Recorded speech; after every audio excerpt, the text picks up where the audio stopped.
all of Christianity has taught replacement theology for all the time that Christianity has existed. The simple existence of such a thing as a Messianic Jew forces the question, because you can't have both replacement theology and a Messianic Jew practicing Judaism in the same room, in the same religion. We found that the real problem we had to contend with, the real obstacle that we had to push through, was a misunderstanding of the New Testament that we call replacement theology. And looking back over church history, this is where things got derailed. So I'm going to give you a quick refresher on that subject, and not only that, I'm going to show you how one simple misreading of the New Testament is the source of replacement theology, and therefore I'm going to give you one simple antidote for that misreading. But to begin with, right out of the box, let's just admit that replacement theology, which is also called supersessionism, is a big whopper. The whole church teaches it. Every denomination, all of Christianity, the Roman Confession, the Eastern Confession, all 36,000 Protestant denominations, and it's not a recent innovation. It's been around since the early 2nd century, seems to have gotten its roots, gotten started even in the days of the apostles, before the last of the apostles died.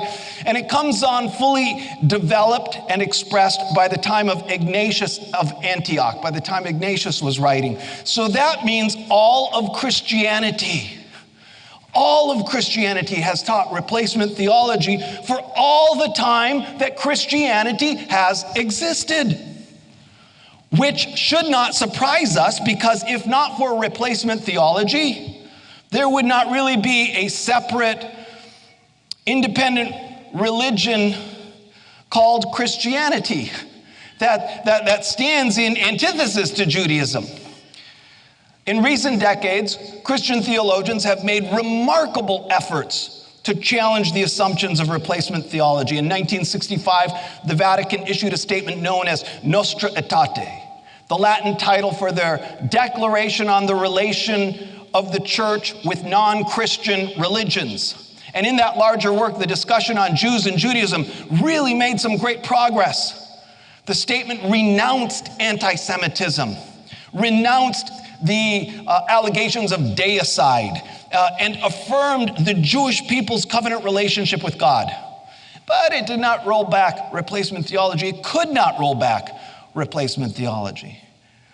And there's also been impressive strides on the Protestant side of the story too.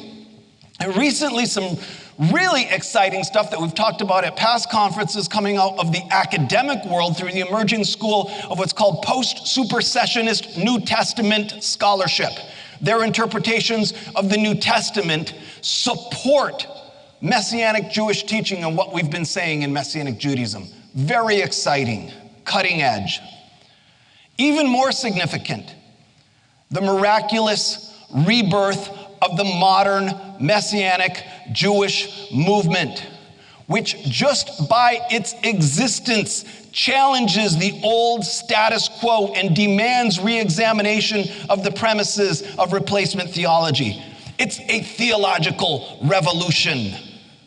The simple existence of such a thing as a Messianic Jew forces the question, because you can't have both replacement theology and a Messianic Jew practicing Judaism in the same room, in the same religion.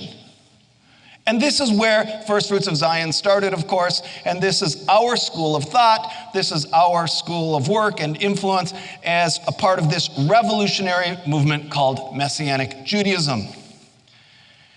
But it wasn't as easy as it looked. It's not an easy fix, and that it turns out that replacement theology is what we could call a real doozy.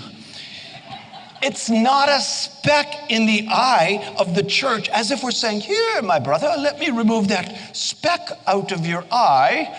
It's more like a virtual reality headset covering both eyes so that the viewer sees a completely different reality than the one that we're looking at. And for those of you who are maybe unfamiliar with these terms, I should give you a little, maybe I should just clarify. Replacement theology, supersessionism, just give you some quick definitions. Supersessionism is the paradigm of interpretation in which the church supersedes Israel, Christianity supersedes Judaism, and according to this theology, God has abandoned his ancient people Israel because of their rejection of Christ. So supersessionism results then in an expression that we call replacement theology. And the name says it all. Replacement theology is the substitution, the replacement of Jewish religious institutions and elements of faith with Christian ones. So, for example, the New Testament replaces the Old Testament, right? The Christians replace the Jews. The baptism replaces circumcision. The Christian clergy replaces the Levitical priesthood. Christ replaces the high priest and the Levitical sacrifices. The church replaces the temple. Going to heaven replaces the redemption. The coming of the kingdom of heaven replaces the Holy Land, and so forth and so forth. We could do that all night. So as long as we interpret the Bible from the paradigm of supersessionism, we're going to replace everything. We're going to remain locked into this replacement perspective. And that's what causes the disjuncture between the Old Testament and the New Testament, between the old religion and the new religion, between Judaism and Christianity, and ultimately between Jews and Christians. So in the New Testament era, you had a different story. In the days of Yeshua, in the days of the apostles, there was no new religion. Christianity did not yet exist as a new religion distinct from Judaism. It existed as a Jewish sectarian movement within the Jewish people and within the Jewish religion. It was Jewish people practicing the Jewish religion. Okay, so then we have this Greek word in our New Testament, the word ecclesia, which our English Bibles translate as church. Literally means assembly or community. And in the New Testament, it specifically refers to the community of Yeshua's disciples, which was this community, many communities, within the Jewish people, within Judaism, and not outside of it. Now, of course, I realize, that's no longer the case today. That is no longer our situation today. Things have definitely changed. But here's the thing. My question, ever since I was a teenager, my question has always been, how did they change? Why did they change? How did we get from the community of Yeshua's disciples at the end of the book of Acts, where the story leaves off, to where we are today? And you can find the long answer to that question in our commentary on Acts and the history of the apostolic era, titled Chronicles of the Apostles, which goes into depth exploring the sociological, political, and theological roots of the divorce, this messy divorce between Christianity and Judaism.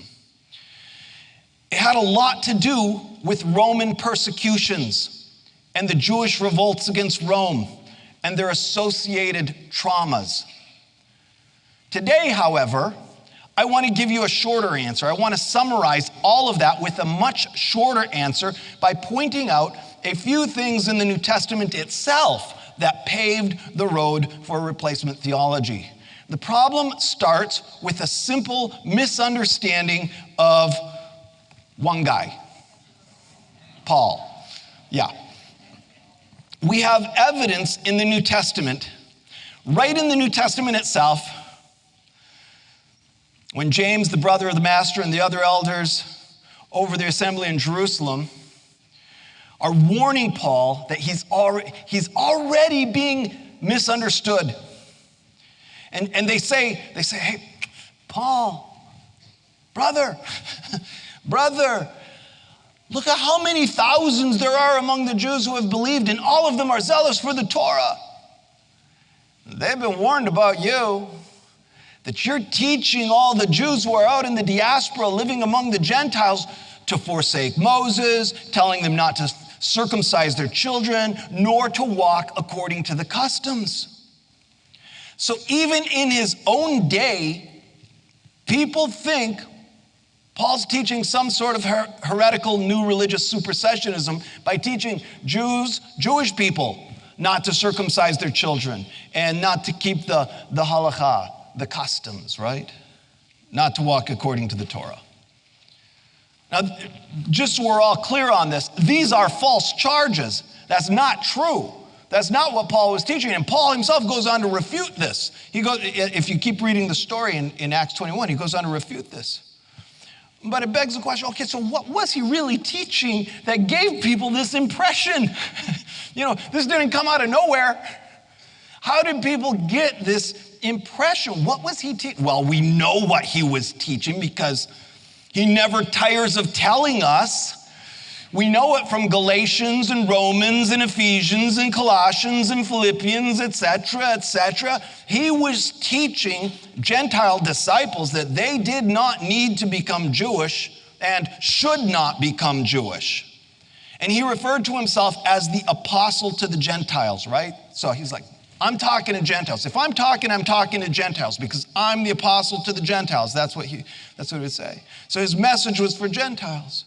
He's teaching these non-Jewish disciples, these Gentile disciples, not to get circumcised, not to circumcise their children, not to walk according to the customs, which makes sense because they weren't Jewish. That was not his message for the Jewish people. He circumcised Timothy because he had a Jewish mother. Paul himself is Torah observant. He says, I'm a Pharisee, the son of a Pharisee, and so forth. Titus, he doesn't compel Titus to get circumcised. So this misconception about Paul was occurring because he made a distinction between Jews on the one hand and Gentile disciples on the other. And he distinguished between their respective obligations to the Torah. Paul was engaged in this ongoing argument against the other Jewish disciples of Yeshua, the leaders and influencers of that first century Messianic Jewish community, other apostles. They contend that Gentile disciples needed to become Jewish.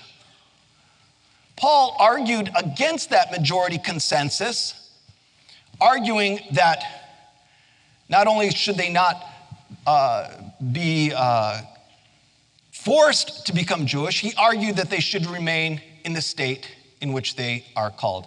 And so we call this argument, or Paul's argument, his side of the argument, we call this distinction theology. It's the theological perspective that teaches a legal distinction between Jewish disciples and Gentile disciples. And this is what we believe and teach at First Fruits of Zion. This is what we teach, distinction theology. Hey, if you enjoyed this clip, you can watch the full video by clicking the pop-up video on screen now, or by clicking the link in the description below. If you want to learn more about Messianic Judaism and the Jewish foundation of your faith, check out our channel and consider subscribing. Thanks for watching. Shalom.